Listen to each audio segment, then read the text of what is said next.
Hello, everyone, and welcome to Love Chat with the Love Twins. I'm Gladys Diaz, and I'm excited to talk to you today about a question that comes up very often. Should I focus on my healing first before I start dating? Or there's a statement, I need to focus on my healing first before I start dating. And one of the things that we found is, particularly with the way that Michelle and I present our work with our clients, is we're doing many times, women are doing both at the same time. There are some women who come to work with us who really want that their first, I guess, transformation, the first transformation to be the transformation of the relationship that they have with themselves. And that's perfectly fine. And we have a program called Ready to Love Again. And we have another program that's for single women, and one that's called Keeping the Love Alive for women who are in relationships or who are married. And both of those programs, all of our programs, focus on, of course, creating extraordinary loving relationships. And they include the inner healing work, because things left unaddressed, things left unresolved, they will come up. And the last place that you wanted them to come up is in a relationship where you've really attracted the person who is the absolutely perfect fit for you. And now all of these fears or limiting beliefs or dysfunctional patterns, specifically if you've never been in a happy, loving, peaceful partnership, romantic partnership with someone, the stuff that you know, the stuff that you've seen, the stuff that has sabotaged other relationships, that's the stuff you absolutely do not want to have coming up in your new relationship, right? There's a beautiful woman I follow often. Her name is Lisa Nichols, and she says, you don't want your ex, your next to pay for your ex, right? And so many times it's not that we want to keep repeating, almost never that we want to keep repeating the dysfunctional patterns, but if you don't know what to do instead, then that tends to come up in a relationship, even with the right person. But is that something that you wonder, like, do I have to, and I don't even like to use the word have to, but I know that's the word that many people use. Do I have to, or I need to work on this inner work, do the inner healing before I attract someone? So yes, there is inner healing to be done. And in our work, and I can't speak to all other relationship coaches, and I just can't speak to that. But in our work, you can absolutely focus on your inner work while you are dating. And of course, if you're already married, if you're already in a relationship, what are you going to do? Put your relationship on pause for 3 months, 6 months? Hey, honey, I'm not going to see you because I've got to do this inner healing. No. So if it can be done in a relationship, it can be done while you're dating. So do any of you often wonder that, or have you wondered that? Do I need to do my healing, my inner work before I can start dating, or before I can focus on a relationship? If that's you, just go ahead and put Y in the chat. So I didn't know that you're saying, yep, that's come up for me. I've often wondered that. I've asked myself that question because it's just such a common question that Michelle gets and I get, that I would be shocked. So Amy, you said, I've done a bunch of inner work, enough to be dateable, I would say. But see, even that is that I had to do that first. So I was asking, is this something that you thought you had to do? I totally get it, right? And I know you've worked with us, that at some point, perhaps, I'm telling you, it's one of the most, we hear it, and how it comes up is, well, I feel like I need to do, I need to work on myself before I start dating, or I feel like I need to. I'm not talking about those of you who have worked with us or you're working with us. Of course, you don't believe that.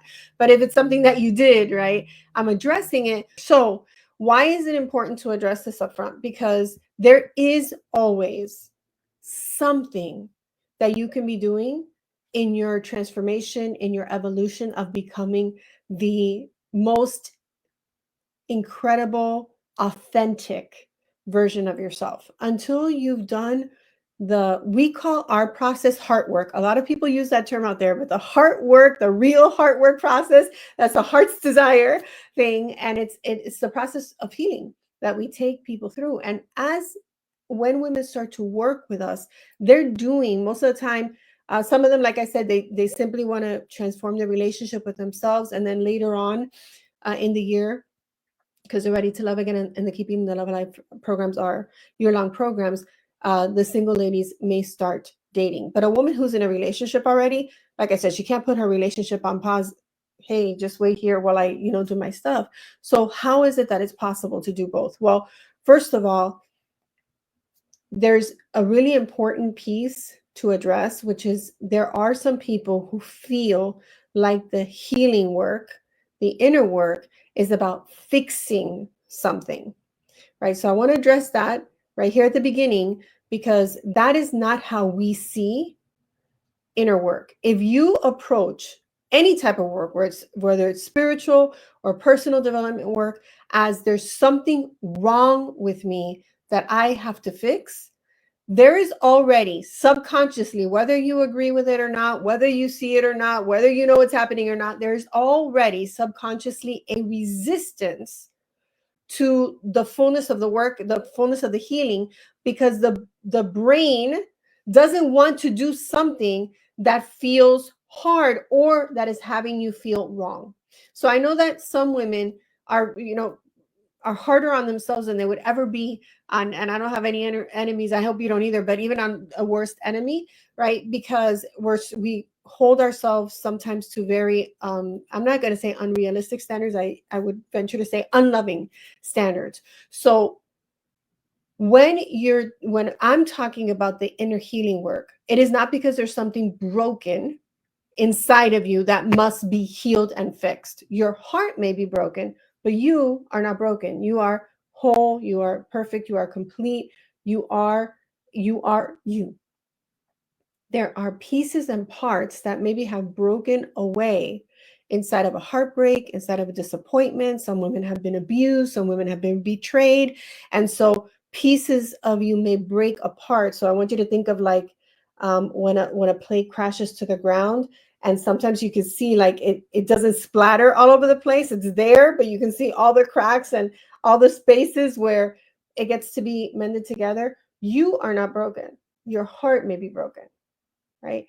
You may also not have the skills. So there may be gaps, right? Those spaces inside the pieces of, between the pieces of the plate. There may be gaps between what you know and what works.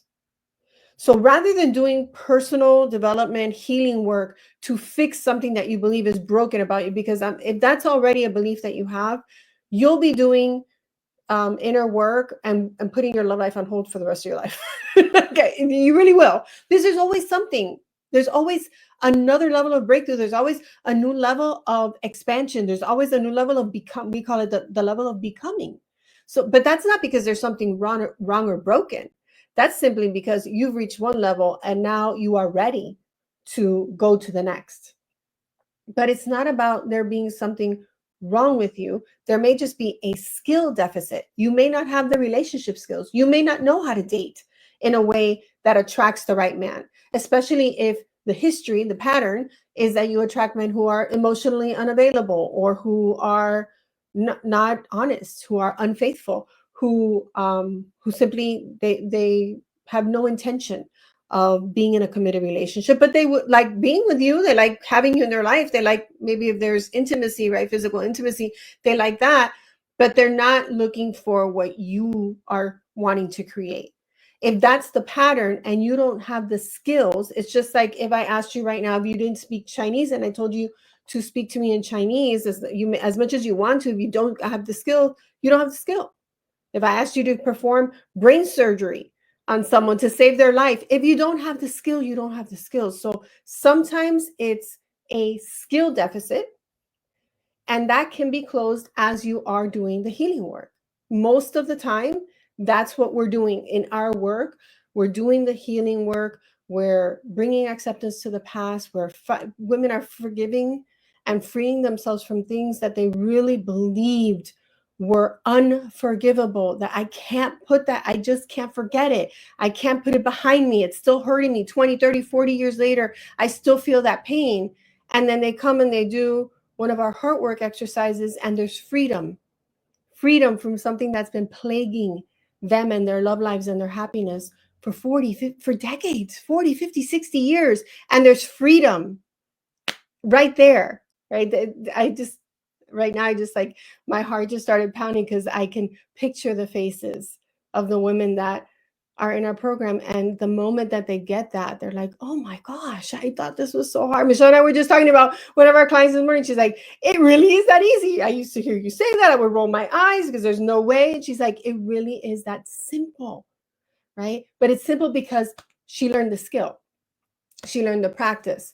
So when you are, when you're wanting to date, when you're wanting and you're ready to attract that person into your life, there may still be work to do, but you don't have to put your love life on hold. You really don't. You can be, and this, and when I'm saying this with the right guidance. It might not be with us, but I'm telling you with the right guidance, with the right mentorship, because then you're not just haphazardly trying things. You're not just hoping that the thing that you do or that you saw in a TikTok video or you read in a book is working. You actually have somebody guiding you to that, through that, right? And so that's really important. So you absolutely don't have to put your love life on hold. You get to prioritize both your growth and your love life. And so knowing how to navigate that is really, really important. Right now, I'm working with a client who, when we started working together, was attracting emotionally unavailable men, or she would really the main, but that was one of them. The main pattern was that she would rush so quickly into relationships that she wasn't giving herself the opportunity to get to know them before she was, being physically intimate with them or moving in with them, or even if they were each had their own place, they were always at each other's homes. And so there was this the fast forwarding of things, and we had to, or she requested support. We didn't have to do anything, but she was courageous enough to say, I don't want to keep repeating this pattern, because every time that this happens, at the beginning, it feels like it's great, it's perfect. I've never felt like this before, but the end result is the same. This relationship ends up ending. It doesn't work.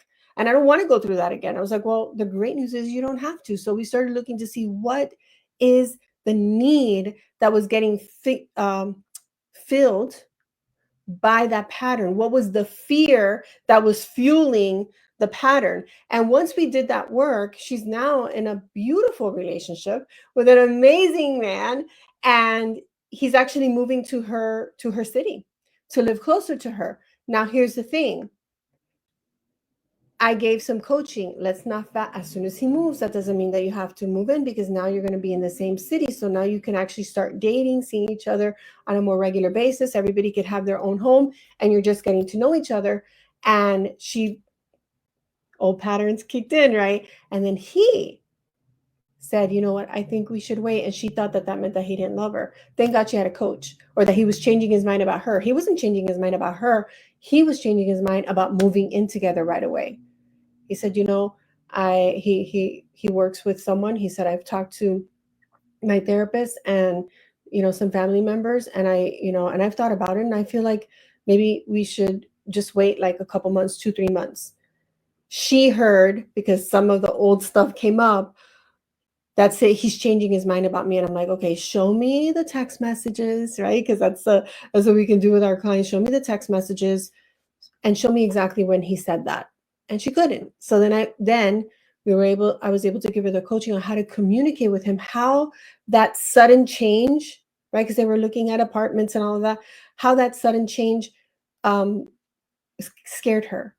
And what she made it mean. She didn't say you made me feel. She said, what I made it mean was that you're changing your mind about us, and it just feels sudden. And for me, those sudden changes, I kind of need a little bit of heads up when plans are going to change. And they were able to have a beautiful, connected, loving conversation that would not have happened if she had let the fears go right and taken over. But because we've done so much work together, now it's about, I helped her while she was single. Now I'm giving her the coaching on how to be a girlfriend, how to be in a relationship. So there's nothing wrong with wanting to fill those gaps in. You're going to ensure and maximize your what's the word, the probability that you're going to succeed. You're going to be much more successful. So what are you all hearing? What are you hearing for yourself inside of this conversation about, I get to prioritize my inner healing and also continue moving forward on learning the skills to attract a happy, loving relationship. I like to hear what you're hearing for yourself.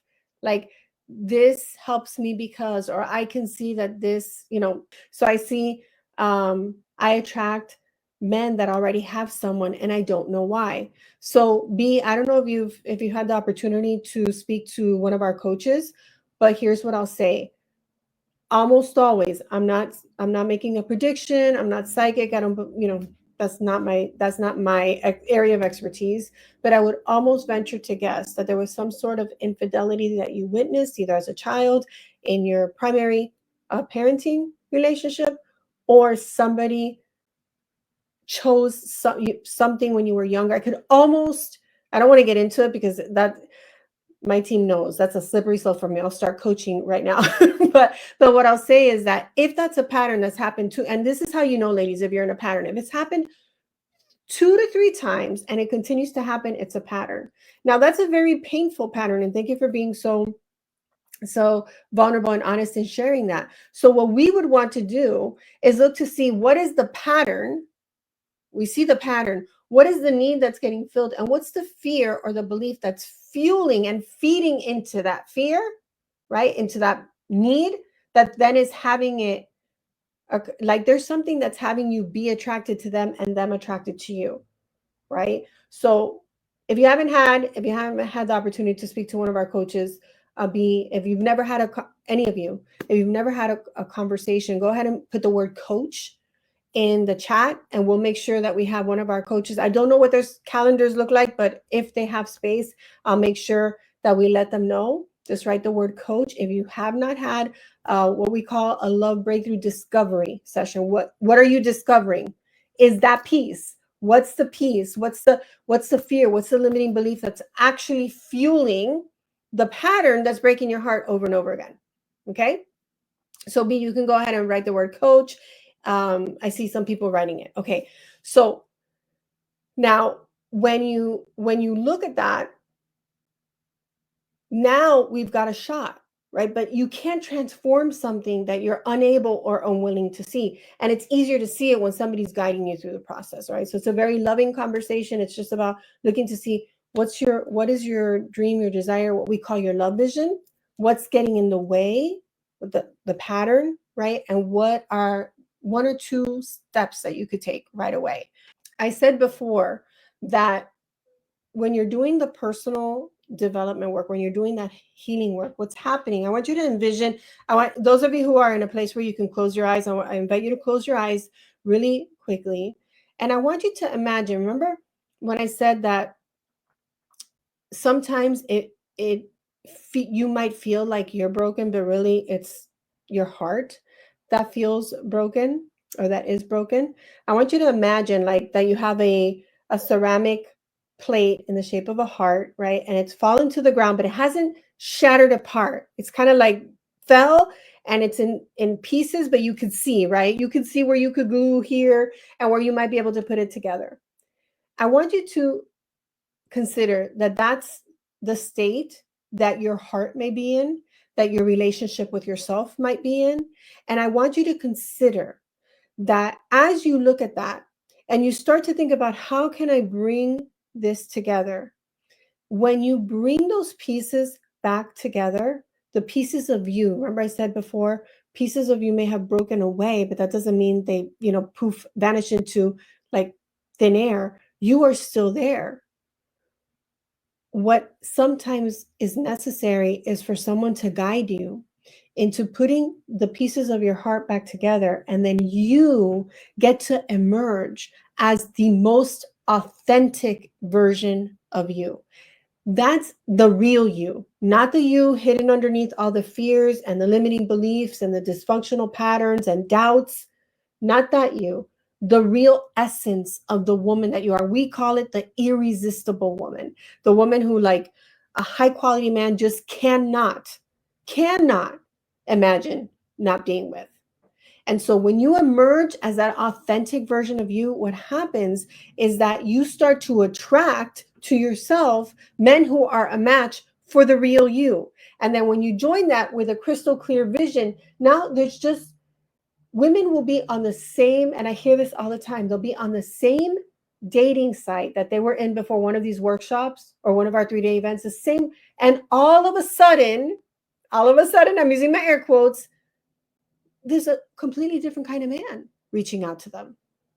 That's because you can only attract, right? You can only attract the energy that you're emanating. And if you're emanating anything, whether you realize it or not, an energy that tolerates inappropriate behavior, that settles for anything less than extraordinary love, that's okay with the breadcrumbs versus the full buffet, the feast that you're worthy of, then when you do this work and the real you begins to emerge, it's your becoming. Now, that kind of man who also wants the kind of relationship that you want, who is looking for someone who's authentic, who can be a true partner to him, right? Because if you want a high quality man, you get to be a high quality woman. It's just like, it just makes sense that you'd be attracted to each other. He can recognize you, you can recognize him. And what we've heard from women is they'll be on the same website that they've always been on. And when they do this work, when they come to one of these events, or they come to our 3-day event, like they come to the workshop or they come to one of our events, all of a sudden they're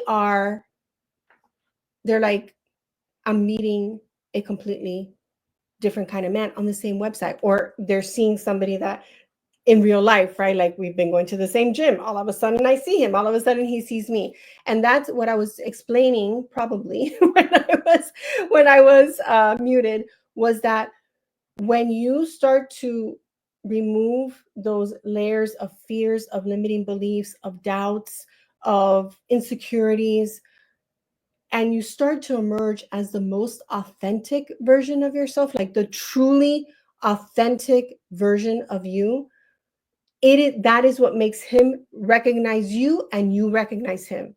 And you really do eliminate a ton of pain, a ton of unnecessary heartache, a ton of wasted time.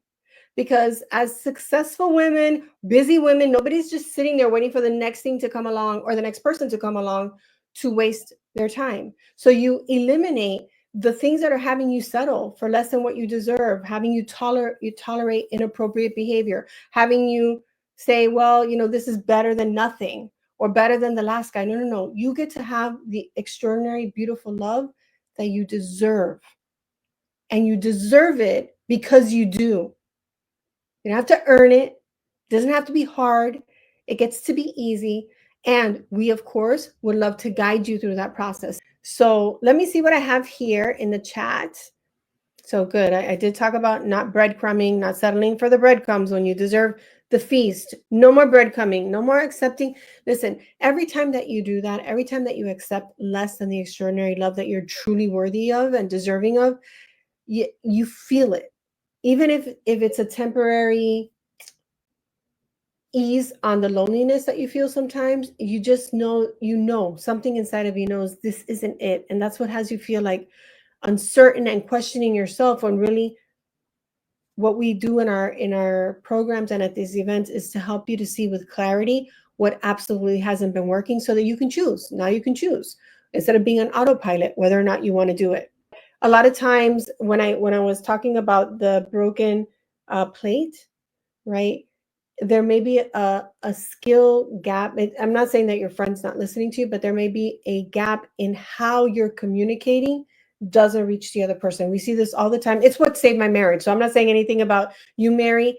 Literally, I didn't realize it until I did, that the pain that I was experiencing in the years, there was a year and a half, 2 years, where my marriage just felt like honestly, like we were going to end up in a divorce. And I didn't want that. So I got very curious about learning the skills.